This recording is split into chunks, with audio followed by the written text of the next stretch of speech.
அனைவருக்கும் வணக்கம். மகாத பொலிவோடு விளங்கும் என் தமிழனைந்து தாழ்பணிந்து வணங்கி என் உரையை தொடங்குகிறேன். என் பெயர் ராதன்யஸ்ரீ. நான் ஹோலி பிரின்ஸ் மேல்நிலைப் பள்ளியில் 4ஆம் வகுப்பு படிக்கின்றேன். நான் பிளாஸ்டிக் வரமா சாபமா என்ற தலைப்பில் உங்களோடு ஒரு சில மணித்துளிகள் பேச வந்துள்ளேன். நம்ம அன்றாட வாழ்க்கையில அதிகமா பயன்படுத்துறது இந்த பிளாஸ்டிக் தாங்க. காலையில இருந்து பல்லாயிரம் பிரஷ்ல இருந்து தொடங்கும் இந்த பிளாஸ்டிக். அப்புறம் குளிக்கிற மக்கு, பக்கெட்டு, தலைவார சீப்பு, நைட்டு நம்ம ஆஃப் பண்ற டிவி ரிமோட்டு, தலைவலிக்கு அமிர்தாஞ்சல் டப்பா கூட பிளாஸ்டிக் தாங்க. அப்பப்பா நமக்கு தெரியாமலே பின்தொடர்ந்து வருது இந்த பிளாஸ்டிக். அதன்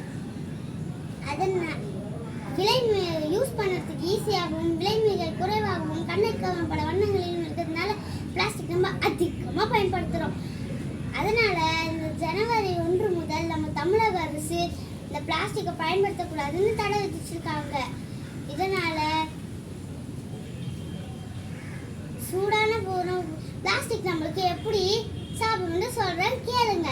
சூடான உணவுப் பொருட்களை அதை வச்சு தரும்போது அதில் இருக்கிற டை-ஆக்சைடு என்ற கெமிக்கல் உணவுப் பொருளோட கலந்துடும்.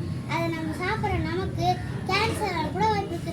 ஒரு முறை மட்டும் பயன்படுத்தி தூக்கி போகிற பிளாஸ்டிக் பைகள் மண்ணில் பதிஞ்சுன்னா மழை தண்ணியை மரத்துக்கு போகாமல் மரத்தை பட்டு போக வச்சிடும். மரம் போட்டு போச்சுன்னா மழை வராது.